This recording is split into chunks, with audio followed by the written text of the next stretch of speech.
you have a number of candidates who are claiming they're incredibly progressive. And I think it is important to dig into their records, something that I did with multiple candidates, not all of them yet.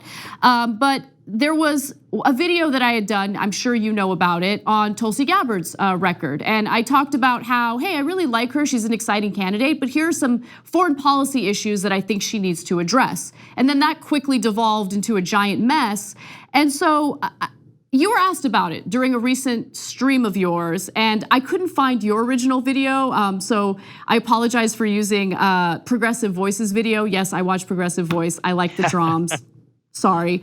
Another 3 videos coming now. I know. But I want you to just take a look at how you answered the question, because you end it with a statement that I want to ask you about. Let's take a look. I think there are legitimate criticisms of her that one can make. And I don't think it makes sense to act like any and all criticisms of her are smears, because I don't think that's true. I think there are well-meaning people on the left who say, hey, I don't agree with X, Y, and Z, and let me tell you why and what those things are. Now, I think that's fair enough. But having said that, I also do think there are a lot of really terrible criticisms of Tulsi that are out there, and people going way too far in their criticisms. And I don't think a lot of those criticisms make sense. So I really respect your analysis, because you've been pretty consistent and honest in critiquing various candidates. Tulsi, is part of that. So I do want to ask you, where do you think people go too far in criticizing Tulsi? Syria is the main one, because every time, like, there was a period where she would go and give interviews, and there was one on The View in particular that I'm thinking of now, but virtually every interview she did at the beginning of her campaign, they would basically ask her the question, why do you love dictators? Why do you think that this, genocidal guy is awesome? And it was just repeated straw mans of her actual beliefs, because she said time and time again, she actually called him a brutal dictator, but she says, hey, the US shouldn't get involved, and we shouldn't arm and prop up these jihadist rebels that we pretend are moderate rebels. And it's just been the reaction to that. It's like you'd think she came out for pedophilia or something. They actually smear her in the same way that people were smeared back during the Iraq War, the lead up to the Iraq War. Everybody would say, like, if you were skeptical of the claims that were being made, they would say, well, why do you love Saddam Hussein? Why are you defending a dictator? Why are you defending a genocidal maniac? And really the reaction is, no, it's just a principled belief that the US should not do offensive wars against countries that don't attack us. And right. You can say whatever you want to say about how terrible various leaders are around the world, but that's not a reason for us to get involved and for us to waste our taxpayer money and for us to have innocent civilian lives on our hands. And I just feel like every time she's been questioned on that, they try to make it out like she's a cold, callous, silly person who loves dictators, when in reality, I think the media are the ones who have gotten Syria wrong time and time and time again.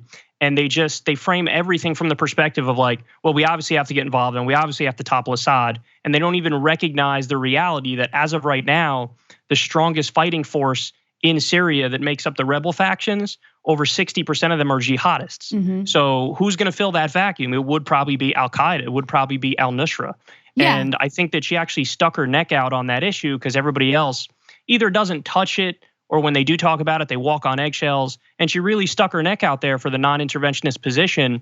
And I just think that she's gotten a lot of the ire from really bad actors in mainstream media. And that's why, I defend her. And I think that some criticisms have gone too far. Yeah, look, I agree with you on your analysis regarding Syria and how she keeps getting hounded by that very issue. In the very beginning, there was a problem in how that trip to Syria was financed. And to her credit, she took ownership of that, acknowledging that it was financed by Assad and his regime, and they allegedly returned the money. And so, acknowledging it and dealing with it, I think is a very effective way in having honest actors such as myself kind of like let that kind of issue go. But there were other issues that came up. So for instance, And it's amazing because the media never focuses on this because they don't care. Her vote when it came to deregulating the auto industry and basically rolling back CFPB regulations pertaining to loans given out to minorities, particularly Black individuals who historically have been charged higher interest rates than whites, even if they have the exact same credit score and they shouldn't be charged higher interest rates.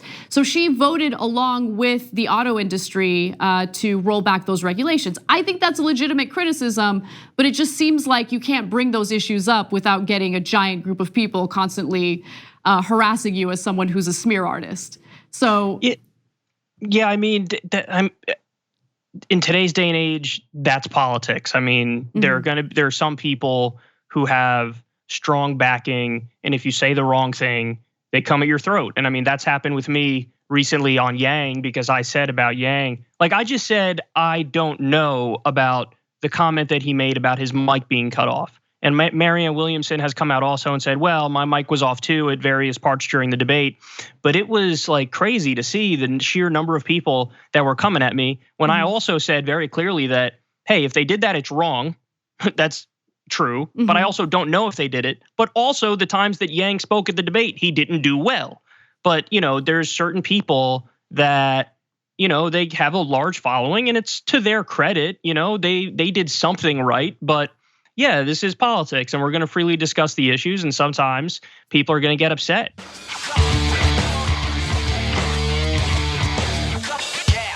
Oh, you want to see more videos like this. Just subscribe to the channel below. And don't forget to become a TYT member and download the TYT Plus app on your phone. Head over to tyt.com/join today.